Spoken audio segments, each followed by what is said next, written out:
एक गांव में एक नंदू नाम का लड़का रहता था जो अपने माता पिता की दिल से सेवा करता था। उनकी हर बात मानता था। नंदू मन लगाकर पढ़ाई करता और हमेशा सबकी मदद करने को तैयार रहता था। गांव के सभी लोग उससे बहुत प्यार करते थे। उसकी माँ घर संभालती। उसकी एक छोटी बहन थी जिससे वह बहुत प्यार करता था। पिताजी की कमाई से घर और पढ़ाई का खर्चा निकल जाता था। स्कूल जाने से पहले नंदू सुबह सारी सब्जियां धोकर ठेली पर सजा देता था जिससे उसके पिता को मदद मिल जाती थी। एक दिन उसके पिता बारिश में भीग गए और बीमार पड़ गए। फिर एक दिन अचानक से उनकी मृत्यु हो गई। इस हादसे से पूरा परिवार हिल गया। घर में सभी पैसे के लिए मोहताज हो गए। नंदू की माँ की तबीयत भी खराब रहने लगी। नंदू समझ नहीं पा रहा था कि वह कैसे अपने परिवार की मदद करे। नंदू ठेला लगाना चाहता था परंतु वह सिर्फ 8 साल का था। इतनी कम उम्र में वह यह काम नहीं संभाल सकता था। नंदू ने अपनी माँ से रामायण महाभारत साथ साथ दैवीय चमत्कार की कहानियाँ सुनी थी। उसके मन में विचार आया कि भगवान तो सबकी मदद करते हैं, उसकी भी जरूर करेंगे। ये सोचकर एक दिन तड़के ही वह मंदिर को पहुंच गया। उसने वहां जाकर हाथ जोड़ा और बोला, भगवान मैं छोटा बालक हूँ, पूजा करने नहीं आती, लेकिन तुमसे विनती करता हूँ कि रास्ता दिखाओ। इस तरह नंदू स्कूल जाने के क्रम के नियम से रोज मंदिर जाता और भगवान से विनती करता। इस तरह करते करते उससे कई महीने गुजर गए। इस दौरान न तो भगवान ने दर्शन दिए और न ही परेशानी दूर हुई। कभी कभी वह निराश हो जाता था कि उसे पूजा करनी नहीं आती, इसलिए भगवान दर्शन नहीं दे रहे, वरना वह तो सबकी मदद करते हैं। फिर भी उसने मंदिर जाना और पूजा करनी नहीं छोड़ी।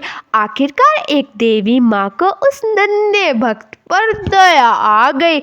एक दिन जब नंदू बिस्तर पर गहरी नींद में सोया था, उसे लगा आकाश से एक तेज रोशनी आ रही है और पूरा कमरा रोशनी से भर गया। कुछ देर बाद उस रोशनी से हाथ में छड़ी ली और उसमें से नन्ही परी निकली जो बिल्कुल वैसी ही थी जैसी उसने किताबों में पढ़ा था। नंदू को यकीन नहीं हो रहा था, वह भौचक्का हो गया, उसे देखे ही जा रहा था। तभी परी ने मुस्कुराते हुए कहा, नंदू मैं सच में तुम्हारे सामने खड़ी हूँ। नंदू ने तुरंत कहा, तो क्या तुम परी हो? परी ने मुस्कुराते हुए कहा, हाँ, तुम यहाँ कैसे? घबराहट में नंदू की आवाज नहीं निकल रही थी। परी ने फिर हंसते हुए कहा, नंदू मुझे देवी माँ ने भेजा है। देवी माँ? नंदू चिल्ला उठा। हाँ नंदू बोलो, तुम्हें क्या चाहिए? नंदू खुशी से चिल्लाते हुए बोला, अगर तुम्हें सचमुच देवी माँ ने भेजा है तो मेरी माँ को ठीक कर दो। परी बोली, ठीक है नंदू, कल तुम्हारी माँ ठीक हो जाएगी, लेकिन मैं तो तुम्हें वरदान देने आई थी, तुमने अपनी माँ के लिए कुछ मांगा ही नहीं। नंदू बोला, मेरी माँ ठीक होगी तो पूरे परिवार की देखभाल कर लेगी। बच्चों पर पहला अधिकार माँ का होता है, इसलिए मैंने माँ के लिए मांगा। परी खुश होकर बोली, नंदू तुम बहुत अच्छे हो, तुम मुझसे एक और वरदान मांग सकते हो। इस पर नंदू बोला, परी मुझे एक ऐसा वरदान दे दो कि मैं बड़ा होकर अच्छे रास्ते पर चल सकूं। परी ने खुश होते हुए नंदू को एक अंगूठा दिखाया और उसे एक अंगूठी दे दी और बोली, इसे पहनकर जो मांगोगे वो मुराद पूरी होगी, लेकिन जिस दिन गलत काम के लिए इस अंगूठी का इस्तेमाल करोगे तो इसकी सारी शक्ति खत्म हो जाएगी। एक बात और, इस अंगूठी का जिक्र किसी के सामने मत करना वरना यह गायब हो जाएगी। ऐसा कहकर परी वहां से चली गई। सुबह उठकर जब नंदू ने देखा तो अंगूठी उसकी उंगली में मौजूद थी।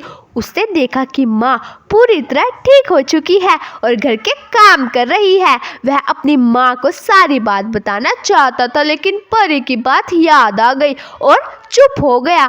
मेहनत के बल पर अब उसका परिवार सुख से रहने लगा। इस कहानी से हमें यह सीख मिलती है मेरे प्यारे दोस्तों, इंसान को लालच कभी नहीं करना चाहिए। कर्म पर विश्वास करने वाले लोगों के लिए कुछ भी असंभव नहीं होता।